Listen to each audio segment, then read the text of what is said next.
What's up, everybody? 32 Icon here. I hope that you guys are doing well. I'm doing well myself. Please go ahead and like and subscribe if you haven't already, in good faith that I will continue bringing you great content. So today I'm going to talk about the 365, and for safety purposes, let me just go ahead and show you that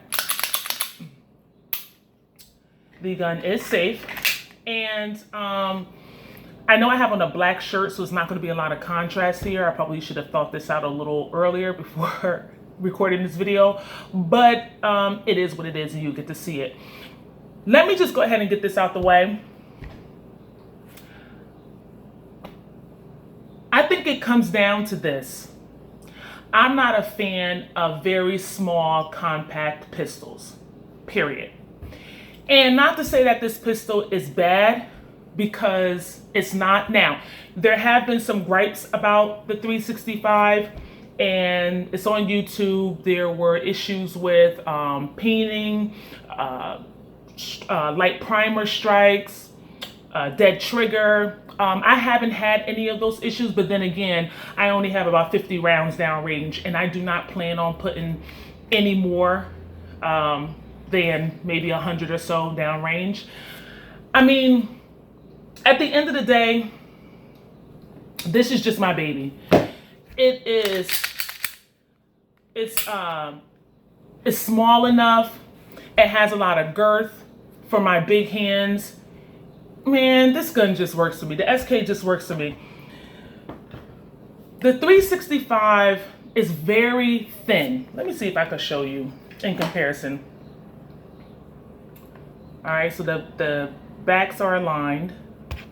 Can you guys see that? It is incredibly thin. And let me see if I can show you. This is the SK up top. So you see that? And that's fine if, number one, you have small hands. Number two, you want to really conceal this. So that works for you. But for me, I had a hard time wrapping my hand around the grip. Now, the stippling on the grip, bar none, fantastic, okay? They got this stippling down pat. It was right, just perfect stippling. But the grip is so thin that even when I wrap my, okay, so here we go. Can you guys see this? I mean, that's it. That's it. You know what I'm saying? So when I wrap my hands around this, it's so thin that even with the tightest grip in the world, I still feel like I don't have control of it. Like, I still feel like it's too small. It's tiny. And again, for some, that's the whole purpose of concealed carry. But I mean, if it's moving around while I'm trying to shoot it in my hands, then I don't really have control over it. And you would think, because I have big hands, that it would fit perfectly. It doesn't. It's too thin. This grip, the girth of it, is just right. You see how and this is a medium on here, because you have interchangeable back straps.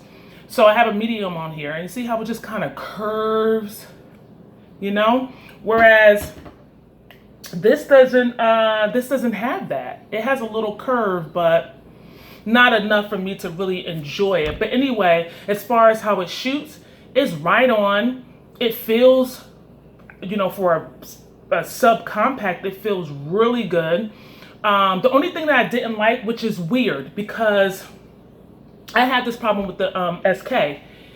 The serrations in the front, because I ride my hands so high, in the very beginning, this part of my thumb got really raw, because as the slide is, you know, sliding back and forth, the serrations, and they're not deep. They're deep enough where you can, you know, rack the slide, but when the action is going back and forth, it was like eating at my thumb, and so there's not enough space on the slide because the gun is so small.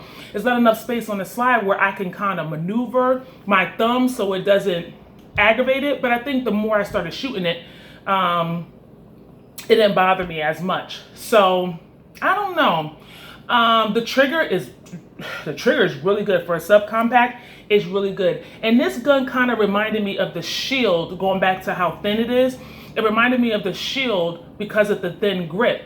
And I think that's why I didn't, care for it as much as I care for the SK.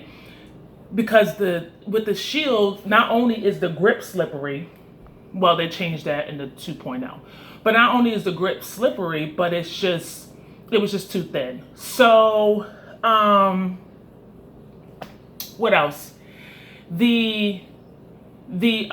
So I added the pinky extension. It also comes with a flush mag. Let me show that to you. So it also comes with the flush. I tried it with both. Again, it didn't matter which mag I had in it. It still was just felt like a toy in my hand. But the sights, I don't know if you can see the sights. They have the Sig sights on them with the green front and the the night sights in the rear. I think Sig was on point when they did that. I think that was a great idea. And I guess this is they don't call it the 365. I guess it's the second batch. I think some people are calling it 365 part 2 or group 2, something like that. I can't remember. But basically, there were so many problems with the first one that they redid it, fixed those problems, and sent out a second batch. And you have the second batch because of the Sig front sights and the rear night sights that they put on their Legions.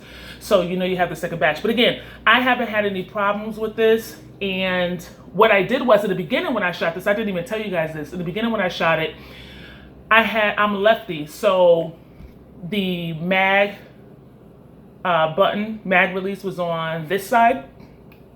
And so when I hold my when I hold my pistols, I like to put my index finger in here and really get a good grip on my pistol. Some people, they hold it like this, but I find that mine end up slipping, and it slips off. So I just put it in here to get a good grip. I learned that on some guy on YouTube. I think his name is Kyle something. But anyway, he's a big time I guess tactical guy. But anyway, he had a video years ago and showing that, and it holds it stable. So I've been doing that ever since. But anyway, the mag release was in my way, so I switched it over thinking that it would help, and it did, but not to the point where I think I want to carry this. Plus, with all the issues that I've seen the 365 having, I'm kind of scared to carry it, honestly. But I'm sure that the people who have those issues, there are several people who have not had those issues with their 365. And again, I can't really contest to those issues because I only have like 50 rounds downrange. So I have no dog in this fight. And I'm not the one to say that, I haven't had any issues in my gun, because I haven't even given it a good sample size of rounds through it to even talk about issues. But I will say, from the 50 that I put down range, I didn't have any issues, and it shot well. It's just the size. At the end of the day, for me, it's the size. My hands are too big, and I mean, if I gotta conceal so much so that this is the only option that I have for carrying, then I don't want to say maybe I won't carry, but the only time I could think about not carrying is obviously for my job, because I work with kids. It's a gun-free zone, or if I'm going to church, and the clothes that I wear will prevent me from carrying anyway, or this might be an option, but because it's so uncomfortable for me to carry it and I don't feel comfortable shooting it, maybe I won't carry to church that day. And actually, to be honest, I really don't carry to church. In fact, I got to start going back to church more often. But anyway, I digress. But I think what it comes down to, I keep coming back to this. Oh my gosh, I keep coming back to the SK. The SK is just everything.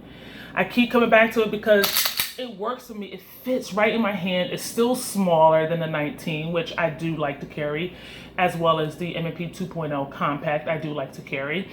This gun by far is not perfect, but it's 99.9% there. It's not 100% because nothing is 100%, but it's 99.9. Although I probably do need some new sights on this, but HKs are pretty difficult to kind of work on, and I don't have the patience to work on anything, so I probably would just keep those sights and be done with it. But I think this video has been long enough. Listen, do yourself a favor, go shoot it. You may like it, you may enjoy it, and I did enjoy it for what it was, but I think this is probably just going to sit in a safe, or someone asked me to trade for their Sig 938. I refuse to trade for the 938, but I don't know. I might sell it. I don't know. It'll just sit there because it's not really a joy to shoot. It's actually great for its size, but it's not like I go to the range like, oh, let me get the 365 out. No, it's not a joy to shoot. Not so much so that I want to take it. I have others that I would take instead of this one. So it's just gonna really sit, right? I don't know, but anyway, I don't know what kind of review that was. I think basically what it comes down to is that I am not a fan of sub compacts, unless it's this one. Anyway, thank you for listening. Put your comments down below, share if you care, and I will see you on the next video. Thanks. Peace. Not picking good times to go shooting. I can't shoot a bow after I work out. What are you doing? Doing data.